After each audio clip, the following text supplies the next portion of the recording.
ஸ்டேஜ்ல பெர்ஃபார்ம் பண்ணும்போது அவருடைய ஸ்டைல்ல சூப்பராகவே பெர்ஃபார்ம் பண்றாரு. ஆனா அது பேசுற விஷயங்கள்லாம் வந்து சொல்லி சொல்லி பேசுற மாதிரி தான் இருக்கு. ப்ராம்ப்டிங்ல பேசுற மாதிரி தான் இருக்கு. அடல்ட் சம்பந்தமா நிறைய விஷயங்கள் பேசிக்கிறாங்களோ பார்த்தேன். அதுக்கு காரணம் என்ன அப்படின்னா, இங்க வந்திருக்கிறவங்க முக்காவாசி பேர் சோஷியல் மீடியால இருந்து வந்திருக்கிறவங்க, அந்த இன்ஃப்ளூயன்சர்ஸா வந்திருக்கிறவங்க. அடல்ட் கண்டென்ட்ங்கிறது கொஞ்சம் ஜாஸ்தியாவே இருக்கு. ஆனா ஆதிரை வெளியில போனதுக்கு அப்புறம் போன வாரம் வந்து அது கொஞ்சம் குறைஞ்சிருக்கு. முழுசா போகல. பட் அவங்க பேசுற அந்த டோன்லயே தெரியுது அவங்க எதை மீன் பண்ணி கேட்கறாங்க அப்படிங்கிறது. ஸ்ட்ரெயிட்டாவே பேசலாம். திவா அவர்கள் வந்து வினோத் அவர் பேசினது ஜாதி ரீதியா தான் பேசினாரா? ஆமா. எந்த சீசன்லயும் இல்லாத ஒரு விஷயம் என்னன்னா, இந்த சீசன்ல வந்து அதிகமான பீப் போடுறாங்க. இந்த பிக் பாஸ்ல அடிக்கடி ஒரு வார்த்தை வரும், சேஃப் கேம் விளையாடுறாங்க. இருக்கிறதுலே அதிகமான சேஃப் கேம் விளையாடுறது யாருன்னா விஜய் சேதுபதி தான் சொல்லுவாங்க. இவங்க டைட்டில் வின் பண்றதுக்கு சான்சஸ் இருக்கு அப்படின்னா யார் சொல்லுவீங்க? சபரிக்கு வாய்ப்பு இருக்கு. திரைமொழி நேயர்கள் அனைவருக்கும் வணக்கம். நான் உங்க ஜித்து. இன்னைக்கு நம்ம கூட இருக்கக்கூடிய special guest film critic Vijay இருக்காரு. வணக்கம் சார். வணக்கம். எப்படி இருக்கீங்க? நல்லா இருக்கேன். Super sir. பொதுவா நம்ம சொல்லுவாங்க, ஊராம்பட்டு பிரச்சனையை பார்த்தா நம்ம பிரச்சனையை மறந்துடுவோம் அப்படின்ற மாதிரி பேசுற மாதிரி வந்ததுதான் பிக் பாஸ். நம்ம எல்லாருமே பிக் பாஸ் பார்த்துட்டு இருந்தோம் ஒவ்வொரு சீசனா. ஆனா இந்த சீசன்ல பாத்தீங்க அப்படின்னா, ஐயோ பிக் பாஸா, உடனே சேனலை மாத்து, இந்த வீடியோ போடாத அப்படின்ற ஒரு இது வருது. இல்ல உண்மையுமே அப்படித்தான் இருக்கா, இல்ல அந்த மாதிரியான பிம்பம் இருக்கப்படுதா? இல்ல உண்மையிலே அப்படிதான் இருக்கு. ஆக்சுவலா கரெக்டான டேர்ம் சொல்லணும்னா ட்ரையா இருக்கு. ட்ரையா இருக்கிறதுக்கு காரணம் நான் வந்து 2 விஷயம் பார்க்குறேன். 2 காரணங்கள் பார்க்குறேன். முதல் காரணம் வந்து கண்டஸ்டன்ஸ் ட்ரையா இருக்காங்க. போன சீசன் இந்த சீசன் 2மே வந்து ரொம்ப முகம் தெரியாத கண்டஸ்டன்ஸ் அல்லது ட்ரெண்ட்ல இருக்கணும் அப்படின்னு சொல்லிட்டு சோஷியல் மீடியால இருக்கிறவங்களெல்லாம் உள்ள பிடிச்சி போடுறது, அந்த மாதிரி தான் போன சீசனும் இருந்துச்சு, இந்த சீசனும் இருந்துச்சு. 2வது காரணம் ஆங்கர். அவங்களுமே கமல் உலகநாயகன் மாறினதுக்கு அப்புறம், விஜய் சேதுபதி வந்ததுக்கு அப்புறம் போன சீசனும் இந்த சீசனும் அவர் சைட்ல இருந்து ஒரு ட்ரைனஸ் இருக்கு. அவருக்கு விஜய் சேதுபதி வந்து 100% அவர் ஸ்கிரிப்டடா பண்ற மாதிரி இருக்கு. பிக் பாஸ் எல்லாருமே சொல்லுவாங்க, பிக் பாஸ் உள்ளார இருக்கிறவங்க எல்லாம் ஸ்கிரிப்ட் படி பண்றாங்க அப்படின்னா அது இல்ல அப்படின்னு எல்லாம் பிளான் பண்ணி வச்சிருக்காங்க. கண்டஸ்டன்ஸ்குள்ளார பிளான் பண்ணி பண்ணுவாங்க. அவங்க ஒரு கேம் விளையாடுறதுக்காக பிளான் பண்ணி பண்ணுவாங்க. பட் ஒரு டீம் உட்கார்ந்து ஸ்கிரிப்ட் பண்ணி இதை நீங்க பண்ணுங்கன்னு சொல்றது கிடையாது பிக் பாஸ் அப்படின்ற பிம்பம் இருந்துச்சு. பட் அது இல்லைன்னு போக போக மக்களுக்கு புரிஞ்சிருச்சு. கமல் அவர்கள் வரும்போது அவர் உட்காந்து அவர் 7 நாளும் மிச்சம் 5 நாளோட எபிசோட்லாம் உட்காந்து பார்க்க போறது இல்ல. அவர் வரும்போது அவருக்கு முக்கியமான சீன் போட்டு காமிப்பாங்க. இவங்க கொஞ்சம் இன்புட் தருவாங்க. அதை தாண்டி அவரு ஒண்ணு பண்ணுவாரு. அவர் எக்ஸ்ட்ராவா ஒண்ணு பண்ணுவாரு. அது வந்து விஜய் சேதுபதி கிட்ட இல்லதான். அவர் வந்து ஸ்கிரிப்ட்ல என்ன சொல்றாங்களோ அதை அப்படியே கேட்டு பண்ற மாதிரி தான் இருக்காரு. இப்ப நீயா நானால சொல்லுவாங்க, ஆண்டனியோட கோபிநாத்தோட குரல் வந்து ஆண்டனியோட குரல் அப்படின்னு. ஆனா அது வெறும் ஆண்டனியோட குரலா இருந்துச்சுன்னா கோபிநாத் இருக்கிற இடத்துல வேற மாறிக்கிட்டே இருந்திருப்பாங்க. பின்னாடி இருக்கிற குரல் தான் முன்னாடி ஒலிக்குதுன்னா மாறிக்கிட்டே இருந்திருப்பாங்க. அதுல அவர் கோபிநாத்தும் ஏதோ ஒண்ணு புது எக்ஸ்ட்ராவா இம்ப்ரோவைசேஷனும் அல்லது ஏதோ ஒண்ணு அவரு தனித்துவமா பண்றதுனாலதான் அவரு தொடர்ந்து இருந்துட்டு இருக்காரு. அதே மாதிரி கமல்கிட்ட இருந்த அந்த ஒரு கிரியேட்டிவிட்டின்னு சொல்லலாம், அல்லது எக்ஸ்ட்ராவா ஒரு விஷயம் பண்ணார்ல, அது வந்து விஜய் சேதுபதி சுத்தமாவே இல்லை. அவர் வந்து படத்துல எப்படி வந்து நடிக்கிறாரோ, ஸ்கிரிப்ட் இருக்கு, அதுல வந்து நான் நடிக்கிறேன் அப்படின்னு சொல்லிட்டு அந்த நடிப்புல அவர் இம்ப்ரோவைசேஷன் பண்ணலாம். அந்த மாதிரி இதுலயுமே அவரு அங்க பெர்ஃபார்ம் பண்ணும்போது சூப்பரா பண்றாரு. ஸ்டேஜ்ல பெர்ஃபார்ம் பண்ணும்போது அவருடைய ஸ்டைல்ல சூப்பராகவே பெர்ஃபார்ம் பண்றாரு. ஆனா அது பேசுற விஷயங்கள்லாம் வந்து சொல்லி சொல்லி பேசுற மாதிரி தான் இருக்கு. ப்ராம்ப்டிங்ல பேசுற மாதிரி தான் இருக்கு சார். ஆனா இப்போ கமலுக்கு ரீப்ளேஸ்மெண்டா விஜய் சேதுபதி அவர்கள் வரான்ற போது, இல்ல அவருக்கு ஈக்குவலா இல்ல அதை விட பெஸ்டா அப்படின்னு ஒரு கேள்வி வந்தது போன சீசன்லயே. ஆனா போன சீசன்ல கமல் சாரை விட விஜய் சேதுபதி பரவாயில்லையே, இன்னும் நல்லா பண்றாங்கன்னு நிறைய பேர் அப்ரிஷியேட் பண்ணாங்க. ஆனா போன சீசன்ல அப்படி இருந்தவர் ஏன் இந்த சீசன்ல ட்ரை ஆகணும்? போன சீசன்ல வந்து அவருக்கு ஒரு தயக்கம் இருந்திருக்கும். அதனால அவரு கமலை ரெப்ளிகேட் பண்றதுக்கு கூட முயற்சி பண்ணியிருக்கலாம். அதே மாதிரி பண்ணியும் நம்மளுக்கு ஒரு பெயர் வருது அப்படின்னு அவர் முயற்சி பண்ணியிருக்கலாம். அட்லீஸ்ட் அந்த ஒரு எக்ஸ்ட்ரா எஃபர்ட் அவர் எடுத்த மாதிரி இருந்துச்சு போன சீசன்ல. அவர் கமல் மாதிரி ஒரு முயற்சி பண்றது. இந்த சீசன்ல எதுவுமே இல்லாம சரி நம்ம ஒரு சீசன் முடிஞ்சிருச்சு, இது 2வது சீசன் தானே, நம்ம என்னவோ நம்ம அதுபடி இருந்துட்டு போயிடுவோம், நம்மளுக்கு என்ன வருதோ அதை செஞ்சுட்டு போயிடுவோம்னு ஒரு அலட்சியத்தோட இருக்கிற மாதிரி தான் தெரியுது. ஓகே. ஆனா நீங்க சொல்லிருந்தீங்க கண்டஸ்டன்ஸ் கிட்ட ஒரு ட்ரைனஸ் இருக்கு அப்படின்னு.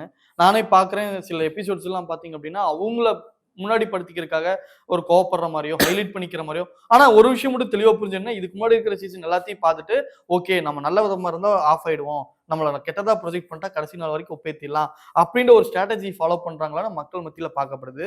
நீங்க எப்படி அதை பாக்குறீங்க? இந்த 9 சீசன்ல ஆர்மி இல்லாத சீசன் தான் இந்த சீசன் தான். ஓவி ஆர்மிலேருந்து பூர்ணிமா ஆர்மி வரைக்கும் எல்லா இதுலயும் ஆர்மின்றது என்னன்னா ஒரு ஃபேன் பேஸ். யாரோ ஒருத்தவங்க அவுட்ஸ்டாண்டிங்கா பெர்ஃபார்ம் பண்றாங்க. அது ஒரு செக்ஷன் ஆஃப் ஆடியன்ஸ்க்கு பிடிக்காம கூட இருக்கலாம். பட் இன்னொருத்தவங்களுக்கு பிடிச்சதுனால தான் அவங்க ரசிகர் மன்றம்ன்ற மாரி ஆர்மின்னு ஒண்ணு கிரியேட் பண்ணி ஒரு சோசியல் மீடியால பேஜ்லாம் கிரியேட் பண்ணி பண்றாங்க. அது வந்து இந்த சீசன்ல யாருக்குமே இல்ல. அரோரா வந்தபோது அவங்களுக்கு சோசியல் மீடியால இருந்த ஃபேம் வந்து ரிஃப்ளெக்ட் ஆச்சு. ஆமா. இந்த மாரி ஒருத்தவங்க வராங்கன்றது. அதுக்கப்புறம் அவங்க பிக் பாஸ்ல இருக்கிறதும் தெரியல. அவங்களுக்கு எனக்கு தெரிஞ்சு ஆர்மியும் உருவாகல. அவங்களுக்கு பெரிய ஃபேன் பேஸ், பெரிய சப்போர்ட் அதெல்லாம் எதுவுமே கிடையாது. எதுவுமே இல்ல வெளியில. நீங்க இப்படி சொல்றீங்க, திவாகர் ஃபேன்ஸ் கோச்சுக்கு போறாங்க. அதாவது 2 வகையான ஃபேன்ஸ் நம்ம சொல்லலாம். இப்போ ஓவியாக்கோ, அவங்களுக்கெல்லாம் பூர்ணிமாக்கெல்லாம் வந்து அவங்களுக்கு முன்னாடி ஃபேன் பேஸ் கிடையாது. இங்க வந்ததுக்கப்புறம் ஒரு ஆர்மி உருவாச்சு. அது அவங்க பிக் பாஸ்ல அவங்க இருக்கிறதுக்கு, விளையாடுறதுக்கு, ஜெயிக்கிறதுக்கு உபயோகப்படும். பட் அரோராக்கு, திவாகருக்குலாம் வெளியில ஒரு ஃபேன் பேஸ் இருக்கு. அந்த ஃபேன்ஸ் வந்து இதுல அ அ அவங்க எல்லாரும் பிக் பாஸ் பார்ப்பாங்களாங்கிறது முதல் சந்தேகம். அதுக்கப்புறம் அவங்க வந்து அவங்க ஒரு பெர்ஃபார்மன்ஸ் பண்ணியிருப்பாங்கல்ல வெளியில. திவாகர் ஒண்ணு பண்ணியிருந்தார்ல. அதுக்கு அவங்க ஃபேனா இருப்பாங்க. பட் பிக் பாஸ்ல அவர் என்ன பண்றாருன்னு ஒண்ணு இருக்குல்ல. அதுக்கான அந்த ஃபேன் பேஸ் இதுக்கு பிரயோஜனப்படாது. இதுக்கு தனியான ஒரு ஃபேன் பேஸ் உருவாகணும். ஒரு ஆர்மி உருவாகணும். அப்பதான் அவங்களுக்கு வந்து பிக் பாஸ்ல அவங்களுக்கு வோட்டிங் வரும். அதுக்கான சப்போர்ட் வரும். வெறும் வெளியில இருக்கிற அந்த ஃபேன் வந்து இதுக்கு எந்த வகையுமே உபயோகப்பட மாட்டாங்க. அப்படி ஆக்ஷன் மோடுக்கு மாத்துவோமா? அதே மாரி எல்லா சீசன்லுமே பார்த்தீங்க அப்படின்னா, ஒரு பயம் இருந்துகிட்டே இருக்கும். ஐயோ! ஆடியன்ஸ் பார்த்துட்டு இருக்காங்க. நம்ம நல்லதா ப்ரொஜெக்ட் பண்ணிக்கணும் அப்படின்னு எல்லா கண்டஸ்டன்ட்ஸ்க்குமே இருக்கும். பிக் பாஸ் சொல்லிட்டு இருப்பாரு. நீங்க அத மறந்துருங்க. நீங்க ப்ளே பண்ணுங்க அப்படின்னு சொல்லிட்டு இருப்பாங்க. பட் இந்த ஒரு சீசன்ல பார்த்தீங்க அப்படின்னா, கொஞ்சம் ஓவர் டூவாவே கொஞ்சம் அடல்ட் கன்டென்ட்ஸ் நெறைய வருதோ! அடல்ட் சம்மந்தமா நெறைய விஷயங்கள் பேசிக்கிறாங்களோ! அப்படின்ற ஒரு இது இருக்கு. அத பார்த்தீங்களா? பார்த்தேன். அதுக்கு காரணம் என்ன அப்டின்னா, இங்க வந்திருக்கிறவங்க முக்காவாசி பேர் சோசியல் மீடியாலருந்து வந்திருக்கிறவங்க. அந்த இன்ஃப்ளூயன்சர்ஸா வந்திருக்கிறவங்க. அவங்களுக்கு சோசியல் மீடியால எந்த ரெஸ்ட்ரிக்ஷனுமே கிடையாது. எந்த ரெஸ்ட்ரிக்ஷனுமே இல்லாம அவங்க ஒரு விஷயம் பண்ணிட்டு இருந்தாங்கல்ல, அத அப்டியே இங்க வந்து ரிஃப்ளெக்ட் பண்றாங்க. அவங்களுக்கு என்ன எண்ணம்னா, வெளியில வந்து நம்ம ஒரு ரெஸ்ட்ரிக்ஷன் இல்லாம நம்ம என்ன வேணாலும் பண்ணணும். ஃபேமஸ் ஆகணும் அதுக்கு அப்படின்றது. அதுக்கு வந்து மக்கள் ஆதரவு இருந்துச்சு. அதே தான் நம்ம இங்கேயும் பண்ணா இங்கேயும் மக்கள் ஆதரவு இருக்கும் அப்டின்றது. இந்த அடல்ட் கன்டென்ட்ட பொறுத்தவரைக்கும் இதுவரைக்கும் எந்த இதுவரைக்கும் நடந்த சீசன்ல எவ்வளவோ பேர் வெளியில போயிருக்காங்க. ஆனா பிக் பாஸ் வந்து யாருக்குமே வந்து அவங்க வெளியில போனதுக்கு வருத்தப்பட்ட மாரி பேசுனது இல்ல. ம். போன வாரம் ஆதிரை வெளியில போம்போது தான் அவரு பிக் பாஸ் வந்து வருத்தப்பட்டு சொன்னார். "நீங்க ஒரு நல்ல கண்டஸ்டன்ட் நீங்க போறதுல எனக்கு வருத்தம்" அப்படின்னு. அதுக்கு காரணம் என்ன அப்படின்னா, அவங்க வந்து இருந்து விளையாட வேண்டிய ஒரு ஸ்ட்ராங்கான பிளேயர். பட் இந்த மாதிரியான சிக்கல்கள்ல அவங்க மாட்டிக்கிட்டதுனால வேற வழி இல்லாம அவங்கள வெளியில எடுக்கிற மாரி ஆயிடுது. அது வந்து இதுவரைக்கும் எந்த சீசன்லயும் வந்தது கிடையாது. ம். அதே மாதிரி அ ஒருவேள அந்த ஹாலிவுட்ல இருந்து வர்றது அந்த பிக் பாஸோட தாக்கம் ஹிந்திக்கு வந்த மாரி அந்த ஹிந்தி பிக் பாஸோட தாக்கம் தமிழுக்கு வருதோ அப்படின்னு. ஆனா அது வந்து தமிழ்ல ஒர்க் அவுட் ஆகாது. ஒவ்வொரு இடத்தோட ஒவ்வொரு மொழியோட கலாச்சாரம்ங்கிறது வேற. அ யார் பார்க்குறாங்கங்கிறது வேற. அவங்களுடைய புரிதல் என்ன? அவங்க அத எப்படி எடுத்துப்பாங்கங்கிறது வேற. அது ஹிந்தி பிக் பாஸ்லலாம் அது ஒத்துக்குறாங்க அப்படிங்கிறதுக்காக தமிழ்ல பண்ணுனா, இப்ப விஜய் சேதுபதியே கூட சொன்னாரு. என்ன ஹிந்தி பிக் பாஸ்ன்னு மக்களுக்கு டவுட் வருது அப்படின்னு. அதுல பண்ற மாரியே இதுல பண்ணாங்க அப்படின்னா, அங்க இருக்கிற மக்கள் வந்து அதுக்கு பழகியிருக்காங்க. படத்துல இருந்து, சீரியல்ல இருந்து எல்லாத்துக்குமே பழகியிருக்காங்க. நம்ம மக்களுக்கு அந்த பழக்கம் இல்ல. அப்ப ஃபேமிலியோட உட்கார்ந்து பார்க்கும்போது, அது அவங்களுக்கு கொஞ்சம் டிஸ்டர்பன்ஸா தான் இருக்கும். அதனால அடல்ட் கன்டென்ட்ங்கிறது கொஞ்சம் ஜாஸ்தியாவே இருக்கு. ஆனா ஆதிரை வெளியில போனதுக்கப்புறம் போன வாரம் வந்து அது கொஞ்சம் குறைஞ்சிருக்கு. ம். முழுசா போகல. அதுக்கு முன்னாடி ரொம்ப லைட்டா ஆரம்பிச்சது கொஞ்சம் கொஞ்சமா பீக்ல போச்சு. ஆதிரைய வெளில எடுத்தோனே, அது எல்லாருக்குமே புரிஞ்சிருச்சு எதனால எடுத்திருக்காங்கன்றது. அதுக்கப்புறம் லாஸ்ட் வீக் வந்து கொஞ்சம் கொஞ்சமா குறைஞ்சுகிட்டு வருது. ம். இப்போ 4 பேர் இருக்கிற இடத்துல பார்த்தீங்க அப்படின்னா, நீங்க என்ன ஆளுக? இல்ல உங்க ஜாதி அப்படின்றத பத்தி பேசினாவே நமக்கு கோவம் வரும். அடிச்சு கொன்றலாம்ன்னு தோணும். ஆனா இவ்வளோ பெரிய ஒரு மீடியம்ல பார்த்தீங்க அப்படின்னா, ஜாதி சார்ந்த விஷயங்கள், நீ மேல கீழ அப்படின்ற பாகுபாடு இருந்துட்டு இருக்கு இந்த சீசன்லயும் அப்படின்ற மாதிரியான ஒரு டாக் போகுது. அத பத்தி பேசலாமா? எல்லாருமே வந்து உனக்கு நீ யாரு பேசுறது? எல்லாருமே கேட்கிற முதல் கேள்வி அதுல கண்டஸ்டன்ட்ஸா இருக்கிறவங்க இந்த சீசன்ல கேட்கிற முதல் கேள்வி, "நீ யாரு?" அப்படின்றது. அது அவங்க என்ன மீன் பண்ணி கேட்கறாங்கன்னே புரியல. நீ யாருன்றது எத கேட்கறாங்க? அவங்களுடைய சமூகத்துல அவங்க எந்த இடத்துல இருந்து வந்திருக்காங்கன்றத கேட்கறாங்களா? இல்ல அவங்க அவங்களோட புகழ் எவ்வளவு இருக்குங்கிறத வச்சு கேட்கறாங்களான்றது தெரியல. அப்புறம் எல்லாருமே இந்த தகுதிங்கிற வார்த்தைய யூஸ் பண்றாங்க. தகுதிங்கிறத யூஸ் பண்றாங்க. தராதரம்ங்கிறத யூஸ் பண்றாங்க. அவங்களுமே வந்து எந்த தகுதிய பத்தி பேசுறாங்க? படிப்பு தகுதியா? அல்லது வேலை தகுதியா? அவங்களுக்கு இருக்க திறமையோட தகுதியா? அப்படின்றது தெரியல. ஆனா அவங்க அவங்க பேசும்போது அவங்களோட டோன் வந்து அததான் சொல்லுது. "நீ யாரு?" அப்படின்னு கேட்கிறதா இருக்கட்டும். "உனக்கு என்ன தகுதி இருக்கு? நீ யாரு என்ன கேட்கறதுக்கு?" அப்படின்னு கேட்கிறதா இருக்கட்டும். அங்க எல்லாருக்குமே தெரியும். எல்லாருமே சமம் தான். யார் வேணாலும் கேள்வி கேட்கலாம் அப்படின்றது. பட் அவங்க அவங்க பேசுற அந்த டோன்லயே தெரியுது. அவங்க எத மீன் பண்ணி கேட்கறாங்க அப்படிங்கிறது. ஸ்ட்ரெயிட்டாவே பேசலாம். திவா அவர்கள் வந்து வினோத் அவர பேசினது வந்து ஜாதி ரீதியா தான் பேசினாரா? ஆமா. அவரு ஃபர்ஸ்ட்டு அவங்க லாரன் ஹார்டி அளவுக்கு அவங்க ஃபேமஸா இருந்தாங்க. இருந்து விஜய் சேதுபதியே வந்து பாராட்டி இதை நீங்க கண்டினியூ பண்ணுங்க அப்படின்னு சொன்னதுக்கு அப்புறம் அவர் திவாகர் வந்து ரொம்பவுமே ஒரு மாதிரி மோசமா தான் நடந்துக்கிறாரு, மோசமா தான் பேசுறாரு. எல்லாருமே அவர் அப்படிதான் பேசுறாரு. ஏன்னா அவர் வெளியில இருக்கும் போதே என்ன மாதிரி பேசிட்டு உள்ள வந்தாருங்கிறது தெரியும். அது பேசினா அதை அவர் டிஃபெண்ட் பண்ணி கூட உள்ள பேசியிருக்காரு. அதுக்கு நான் அதை தப்புன்னு ஃபீல் பண்ணாம தப்புன்னு ஃபீல் பண்ணாம வெளியில அவர் பேசினதை தப்புன்னு சொன்னாலுமே கூட அது தப்பு இல்ல, நான் இப்படிதான் இருப்பேன் அப்படின்னு அவர் பேசிட்டு வந்த ஆளு. அவருக்குமே அந்த எண்ணம் இருக்கு. அவர் பேசுறதுலயுமே அது வெளிப்படுது. அதே மாதிரி இன்னொரு கண்டஸ்டன்ட் பத்தி இப்ப சொல்லணும்னா விஜய் பார்வதி அவங்கள பத்தி சொல்லணும்னா அவங்களும் ஆங்கரிங் ஃபீல்ட்ல இருந்து மேல போயிருக்காங்க. இத்தனைக்கும் அவங்களுக்கு குக் வித் கோமாளின்ற ஒரு பெரிய ஷோ கிடைச்சது, அண்ட் சர்வேர்னு பெரிய ஷோ கிடைச்சது, இப்போ பிக் பாஸும் கிடைச்சது. பட் இவ்வளவு ஆப்பர்ச்சுனிட்டி கிடைச்சும் அவங்க சரியா யூட்டிலைஸ் பண்ணலையோ அப்படின்ற மாதிரி ஒரு ஒரு ஃபீல் வருது. அவங்களோட ஸ்ட்ராட்டஜி எப்படி பாக்குறீங்க? அதாவது சுதந்திரம் ஓவர் சுதந்திரம்னு ஒன்று இருக்கலாம். அந்த மாதிரி ஃபெமினிசம் ஓவர் ஃபெமினிசம்னு ஒன்று இருக்கு. ஃபெமினிசம் வரைக்கும் ஓகே. ஆனா நான் ஃபெமினிசத்தை காமிக்கிறதுக்காக ஒன்று பண்ணுவேன் அப்படின்னு பண்ணும்போது தான் நான் ஃபெமினிசம்ங்கிறது உள்ள இருக்கு வரைக்கும் ஓகே. அதை செயல்படுத்துறது அது ஓகே. பட் அதை வந்து நான் காமிச்சே தீருவேன் நானு. அது மூலியமா ஒரு ஆதாயத்தை அது மூலியமா அதை வந்து ஆதாயத்துக்காக யூஸ் பண்ணும்போது அது வந்து தப்பாக தான் போய் முடியும். விஜய் பார்வதி பண்றது அதுதான். நான் வந்து எப்பேற்பட்ட ஒரு ஃபெமினிஸ்ட் தெரியுமா? எனக்கு நிகரா யாருமே திவார் பேசுறதுக்கும் விஜய் பார்வதி பேசுறதுக்கும் எந்த வித்தியாசமும் கிடையாது. இவர் ஒரு கேஸ்ட்ங்கிற ஒரு விஷயத்துல பேசுறாரு, விஜய் பார்வதி அந்த ஃபெமினிசம்ங்கிற இதுல பேசுறாரு. ரெண்டுமே எக்ஸ்ட்ரீமுக்கு போகும்போது அது அடுத்தவங்களை வந்து கொஞ்சம் அடக்குற மாதிரியான ஒரு சூழ்நிலை தான் போகுது. அதனால அதே மாதிரி இது வரைக்கும் இல்லாத எந்த சீசன்லயும் இல்லாத ஒரு விஷயம் என்னன்னா, இந்த சீசன்ல வந்து அதிகமான பீப் போடுறாங்க. இது வரைக்கும் எந்த சீசன்லயும் இவ்வளோ பீப் போட்டது கிடையாது, இவ்வளோ மியூட் போட்டது கிடையாது. அவ்வளவு கெட்ட வார்த்தைகள்.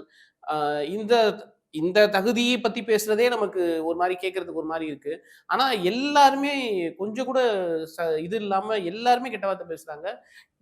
கிட்டத்தட்ட ஒரு 40 நிமிஷம் எபிசோடு அப்படின்னா அதுல மியூட் எவ்வளவு நேரம் போட்டிருக்காங்கன்னு பார்த்தா அதுவே பாதி நேரம் இருக்கும்.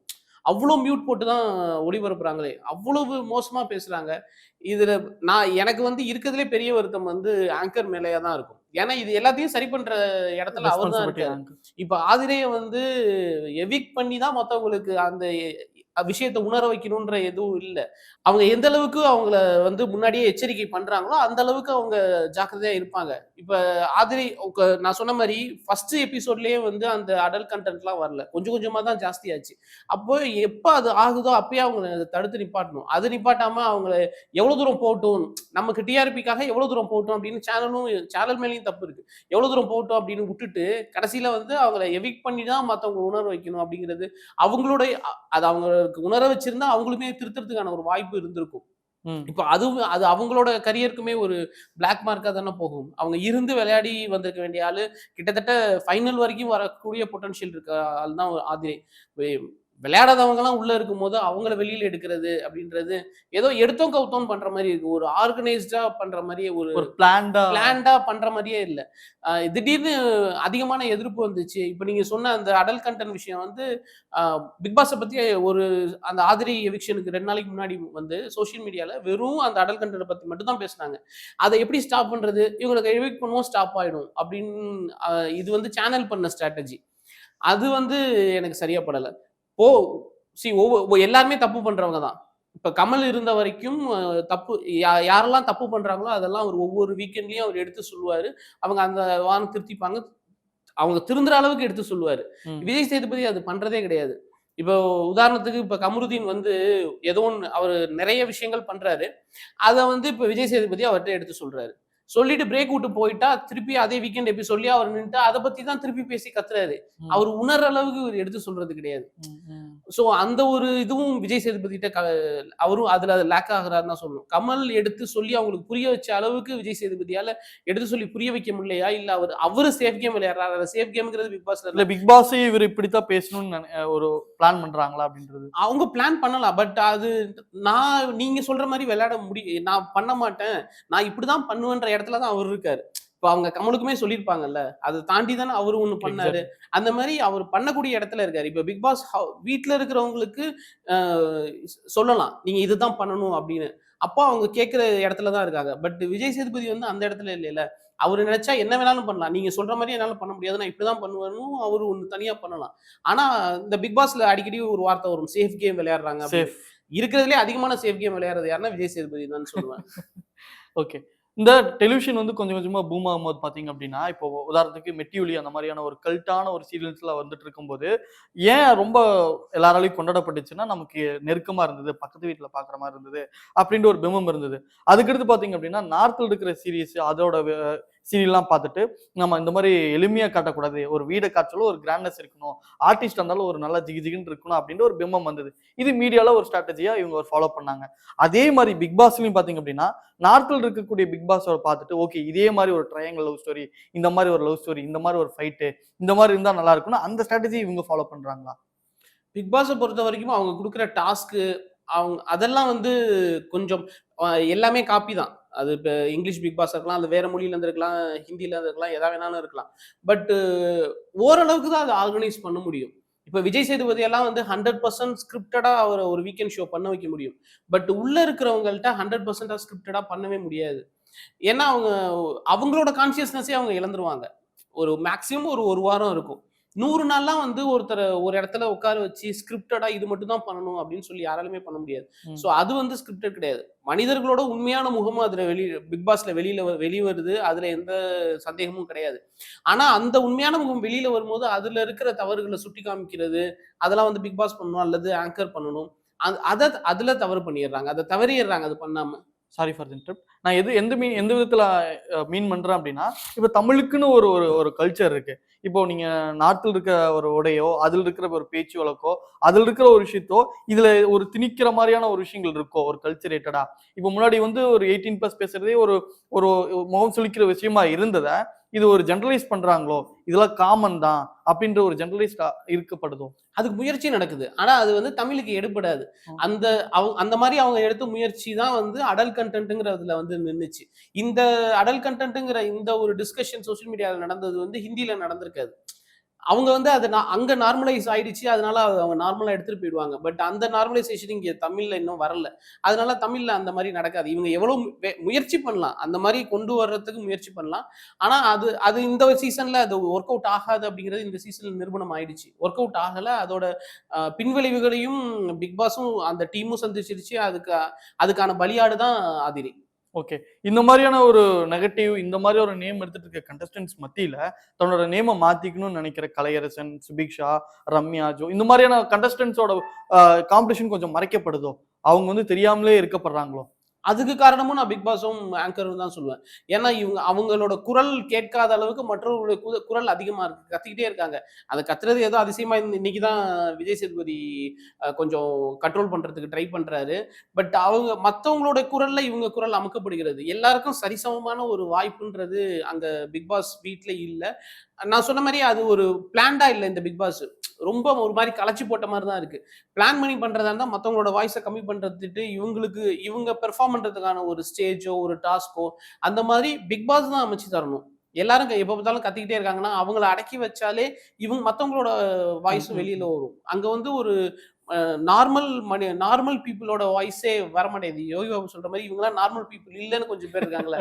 அவங்களோட வாய்ஸ் மட்டும் தான் வெளியில வருது. அதுவும் வந்து கேட்கறதுக்கு நல்லா இல்ல. அது ஒரு நல்ல வாய்ஸுமே இல்ல. அவங்க ம். கத்துறது மட்டும் தான் ஒ எப்ப பார்த்தாலும் ஓடிக்கிட்டே இருக்கு, காமிச்சுக்கிட்டே இருக்காங்க. அதுல இவங்களோட குரல் அமுக்கப்படுகிறது தான். பிக் பாஸ் 25 நாள் தாண்டி அப்படியே போயிட்டு இருக்குது. இது இப்போ இந்த 25 நாள் வச்சு நீங்க சொன்னீங்க அப்படின்னா, இவங்க டைட்டில் வின் பண்றதுக்கு சான்சஸ் இருக்கு அப்படின்னா யார சொல்லுவீங்க? ஆ சபரிக்கு வாய்ப்பு இருக்கு. விஜய் பார்வதிக்கு கூட வாய்ப்பு இருக்கு. பட் சபரி வந்து இன்னும் கொஞ்சம் அதிகமா பெர்ஃபார்ம் பண்ணணும். அவர் பண்ணிட்டு இருக்கிறத. விஜய் பார்வதி வந்து இன்னும் கொஞ்சம் கம்மியா பெர்ஃபார்ம் பண்ணணும். அவங்க இப்ப என்ன பண்ணிட்டு இருக்காங்களோ, அத கொஞ்சம் கம்மியா பெர்ஃபார்ம் பண்ணணும். அதுதான் இப்போதைக்கு இருக்கிற சூழ்நிலை. பட் ஒரு வாரத்துக்கு முன்னாடியே சொல்ட்டாங்க, ஒயில்ட் கார்ட் கண்டஸ்டன்ட்ஸ் வராங்கன்னு. அவங்க இன்னும் வரல. ஸோ அவங்க வந்ததுக்கு அப்புறம் இந்த முகம் தெரியாத முகம் தெரியாதன்னா, சோசியல் மீடியால மட்டுமே முகம் தெரிஞ்ச இவங்க யாருமே வந்து பிக் பாஸ்க்கு பெரிய கான்ட்ரிபியூஷன் பண்ணலன்றதுனால, உண்ம. எ மிகவும் பிரபலமான ஒரு 4 பேர கூட்டிட்டு வராங்க இந்த வாரம். இன்னைக்கு வருவாங்க அல்லது நாளைக்கு வருவாங்க.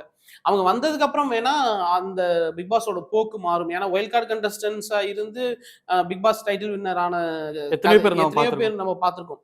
அது மாதிரி என்ன பொறுத்தவரைக்கும் இப்ப வரப்போறவங்களுக்கு டைட்டில் வின்னர் ஆகுறதுக்கான வாய்ப்பு அதிகமா இருக்கு.